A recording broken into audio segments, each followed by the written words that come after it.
Sure. My name is Paul Jorgensen. Yes, I went to Belmont High. I did not graduate from Belmont High, but I was probably to graduate probably in '73, but joined the service in 1972, and I joined the U.S. Navy. Well, I tell you, it was one of the first requests I had. The only request I ever had was I wanted to go some warm weather. I think it was the middle of winter, so I didn't want to go to Great Lakes. So I shipped out to San Diego, and I remember flying in, and I remember it must have been about 2 o'clock in the morning. And there are certain things that you always stay with you, and I remember the smell of the base.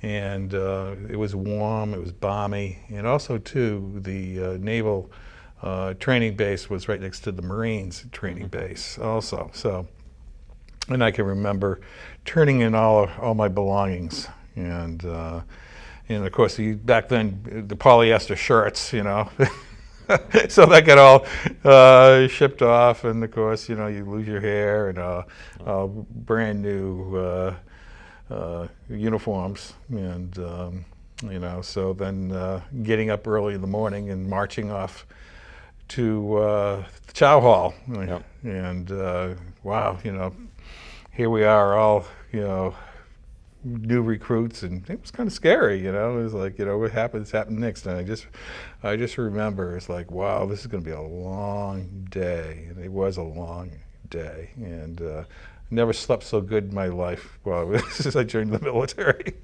I volunteered, so I was in for 4 years, and so what happened was that when I was in basic, I had of course everything, new uniforms and so forth, new shoes, and of course it's warm and so forth, and so I developed these holes in my heels from marching, and so they later became infected. So I had developed cellulitis all over my body, and I ended up being in the hospital for several weeks. And as when you're away from the public, you miss a couple things, and I missed pizza. Yeah. And I remember having this dream of eating pizza, and I go, oh boy, this is really good pizza, and I'm chewing, boy, this is really chewy pizza, and so I wake up and I've got a sheet in my mouth, but it's like, the military can kind of, do different things, so I finished boot camp, and then I got my orders, and I went to Norfolk, Virginia.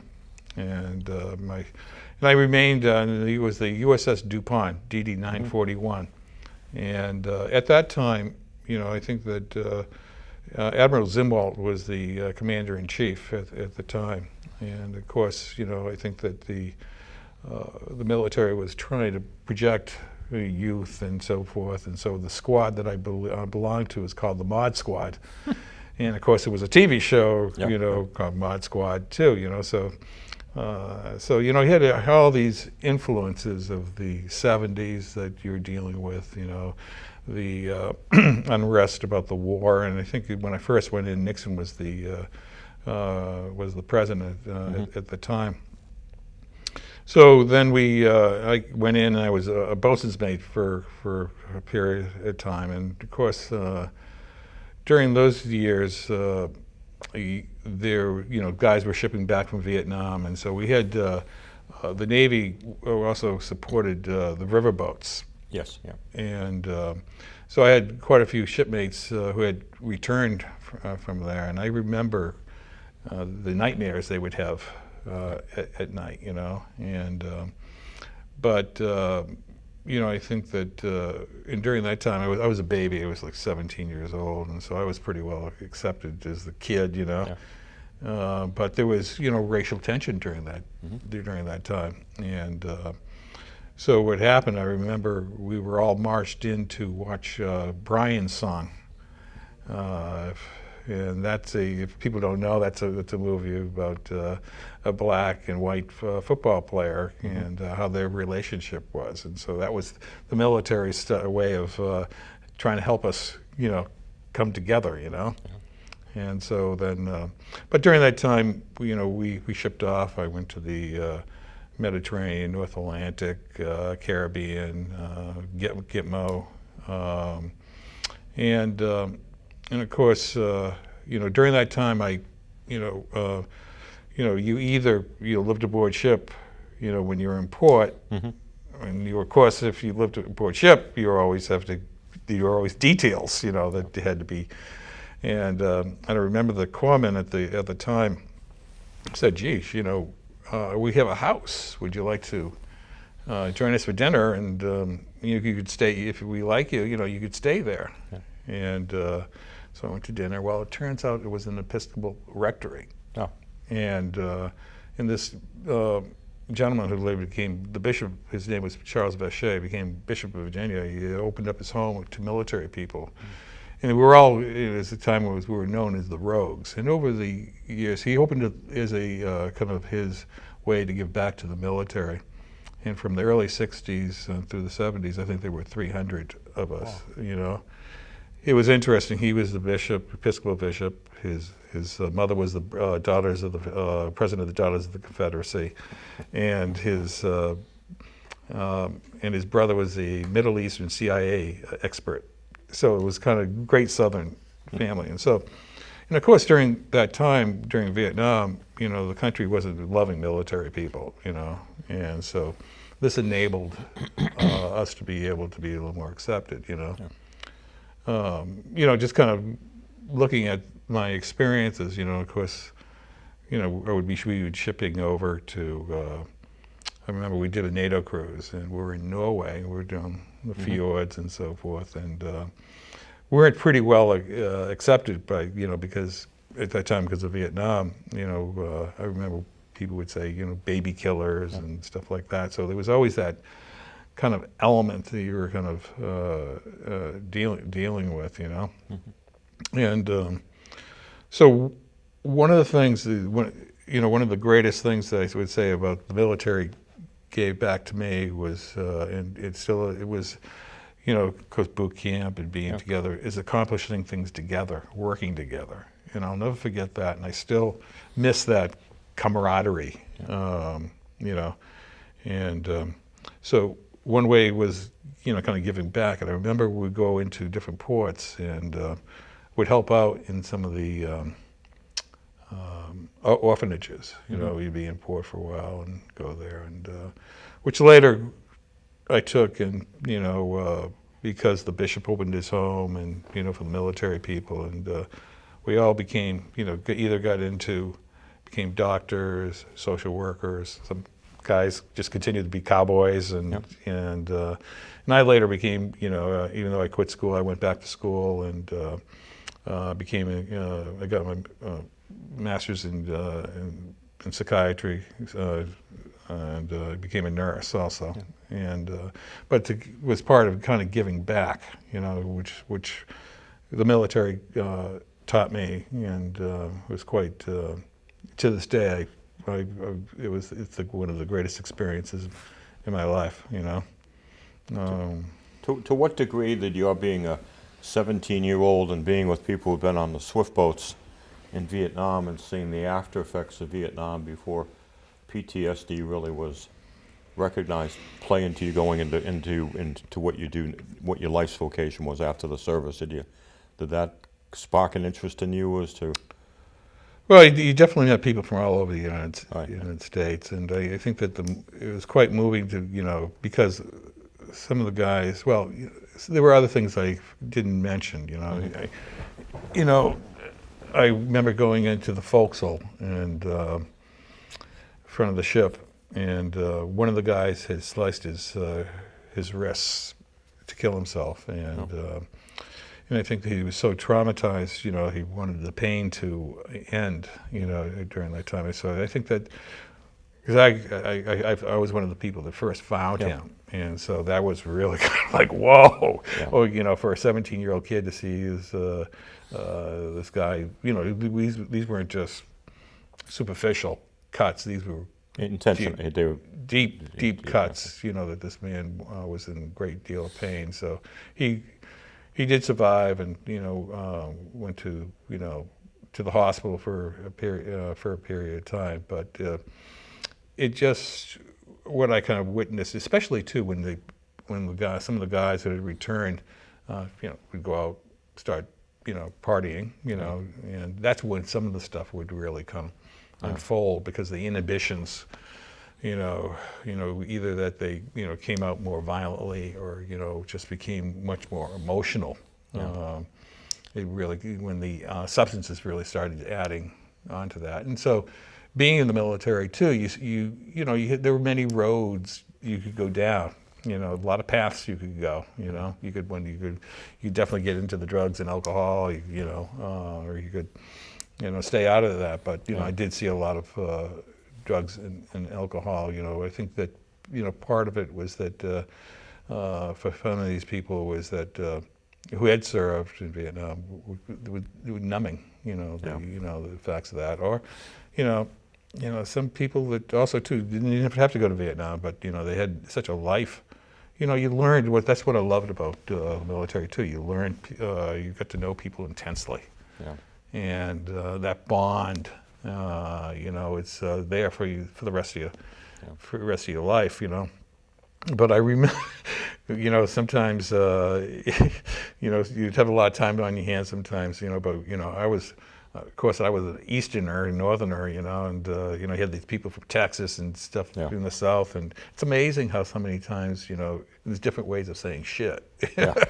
It was like, You can stretch it out for 5 minutes and just that's right. emphasize the middle. That's right. It's right. So you learned a lot of things about different people, different parts of the United States, and it didn't matter, what color or a person was from. You were in it together, and again, because I remember we were I think we were in England somewhere, and I remember a bunch of English sailors saying, "Well, you might be number 1, but we're number 3." And we were in a pub, and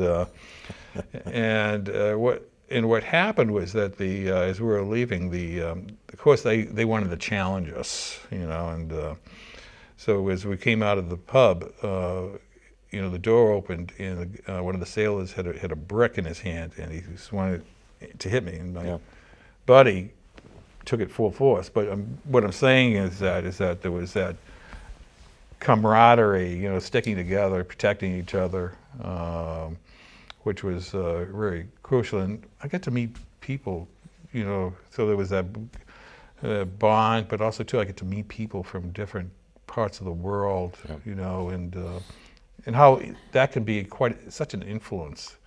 What you hear or see in other countries is not what you hear in the United States. So there's kind of a gap sometimes. So you really kind of, when you're on the ground in another country, you kind of really learn what their policies may be, what their prejudice may be, even though that it's maybe not on the surface, but you get to see there's sometimes quite a bit of division in various countries, And I remember, for example, being in Greece, for example, in the early 70s, and I think Greece at the time was having turmoil, and I could hear gunfire going off. That would be with Cyprus, I think, right? It was Cyprus, right. That's correct, yeah. And and I remember, as we heard the guns going off, we were anchored off in Athens Harbor, and wouldn't you know it, there's a storm. And so at the time I was the boat engineer, and so we had there's a boom that swings out from the ship, and you had to get in this small boat, as the water's going up and down. So, it was pretty rough. It took us a while to get in there, but we had to go in and get bring our guys back in on the, from land because of the, gunfire, But, and then you go other places, it's pretty safe, but also of some countries not as safe to walk around as service people. So you have to kind of be careful there too, But I can't say enough about, the camaraderie, meeting other people, you know, seeing what, you know, what's going on out there. But also too, with, you know, services was able to, you know, here's a 17-year-old kid, quit school, found a home, found a purpose, you know, put meaning into my life, Yeah. and has added, you know, that has continued by, you know, me being able to kind of give back and to kind of listen to people's stories, because everybody has a story to tell, Yeah. you know, and it's important to give people that opportunity to listen to that story, you know. Well, you've described it for you. The service was formulative in your vocation, because nursing and type of our vocations, as opposed to, they're occupations, but they're also vocations. But you probably wouldn't have been where you are today without having that base.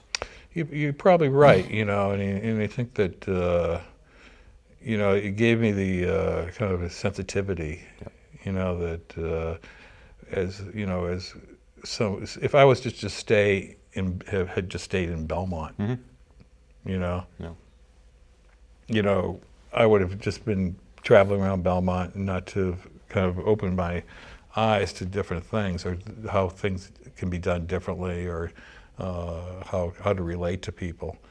So it really did open the doors. And then, you know, from there, I spent many years working at McLean's Hospital, which is right up the road here, you know. We're at the bottom, with the foot of McLean's Hospital, right? You know, so so that, you know, again, you know, I think that, and, you know, I think the military is a great institution. You know, it, you know, has its issues, its problems, you know, but it also too, it does bring people together to, and with that too, we have to kind of stick around to, you know, support the guys and women who have served, who have been in more immediate danger, you know, and as they struggle with the PTSD, the nightmares, and so forth, you know, those don't go away, you know, very easily.